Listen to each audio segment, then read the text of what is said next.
빅뉴스 시간입니다. 오늘은 이혁근 기자와 함께하겠습니다. 어서 오십시오. 오늘 첫 번째 키워드는 뭡니까? 네, 오늘 첫 번째 키워드는 김난세입니다. 금난세 씨가 아니고 김난세요? 네, 맞습니다. 좀 비슷하죠? 유명 지휘자 금난세 씨의 이름에 얽힌 이야기입니다. 금 씨의 이름이 가족관계 등록부에는 김난세로 돼 있었습니다. 과거 이름을 올릴 때 성을 김으로 표기했던 건데 이를 두고 소송이 진행됐습니다. 이름에 사연이 있었나 보죠? 네, 금난세 씨가 자신의 이름에 대해서 하늘을 나는 새라는 뜻이고 우리나라 최초의 순한글 이름이라고 언급한 적이 있는데요. 그 뒤에는 금씨 부친의 한글 사랑이 숨겨져 있었습니다.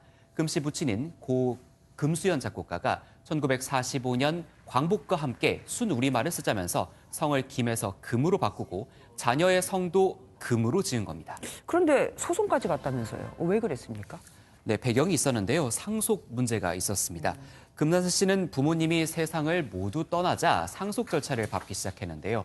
담당 부처가 가족관계 등록부에 아버지는 금씨고 아들은 김씨니 상속이 안 된다고 하면서 법적 문제로 사건이 커졌습니다. 그러면은 결국 법원에서 결론이 나온 겁니까? 네, 살펴봤는데요. 1, 2심에서는 김난세가 맞다는 취지로 판결이 나왔지만 3심에서는 뒤집혔습니다.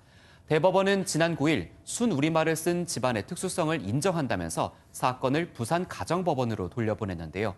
금 씨의 여권이나 운전면허증에 이미 금난세라는 한글 이름이 쓰여 있는 점도 반영됐습니다. 그러면 누구나 성을 김에서 금으로 바꾸고자 하면 바꿀 수 있는 겁니까? 어떻습니까? 가족사를 좀 살펴봤습니다.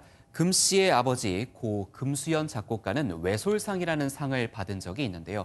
한글학자 외솔 선생을 기리는 외솔회가 주는 상인 만큼 한글 사용에 공적이 많을 때 주는 상입니다. 법원이 장기간에 걸친 금 씨 집안의 순우리말 사용을 개별 상황으로 본 것이라 누구나 성을 바꿀 수 있는 결정이라고 보기는 조금 어렵습니다. 어쨌든 금난세 씨는 이제 상속을 받을 수 있게 된 거네요. 다음 키워드는 뭡니까? 네, 두 번째 키워드는 유기토끼입니다. 유기견도 있고 유기묘도 있는데 유기토끼는 또 처음 듣습니다. 네, 맞습니다. 개와 고양이에 이어서 세 번째로 많이 버려지는 동물이 바로 토끼입니다. 보기에는 귀엽지만 버려진 토끼의 골머리를 앓고 있는 곳이 있는데요. 토끼는 번식력이 좋아 개체수가 급격하게 늘어나는 데다 시설 관리에 문제가 생길 수도 있기 때문입니다. 번식력이 어느 정도인데 그렇게 얘기를 하는 거죠? 1년 단위로 한번 살펴보면요. 한 쌍의 토끼는 이론적으로 1년 뒤에 800마리의 대집단으로 불어날 수가 있습니다. 와우. 호주에서는 영국에서 들여온 야생토끼 24마리의 수가 폭발적으로 늘어나서 농작물을 싹쓸이하고 숲을 폐허로 만들어 버린 적도 있습니다. 호주에서는 이를 두고 토끼 흑사병이라고까지 불렀다고 합니다. 천적이 없으면 그럴 수도 있을 것 같긴 합니다. 그런데 아까 시설 관리 측면에서도 문제가 있다고 하셨잖아요. 유적지가 있는 곳을 한번 봤는데요. 유적지에 있는 유기 토끼들이 굴을 파면서 문제가 생긴 곳이 서울 송파에 있는 몽촌토성입니다. 이곳을 관리하는 국민체육진흥공단은 토끼들이 굴을 파면 여기에 물이 고이고 고랑이 만들어지면서 토성이 훼손되고 있다고 밝혔습니다.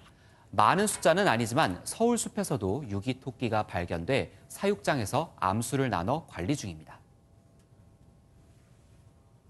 작년 봄에 한 3마리 정도 왔대요. 봄에 방치를 하면 수가 엄청 폭발적으로 증가를 할 거기 때문에 방치하지 않고 사육장으로.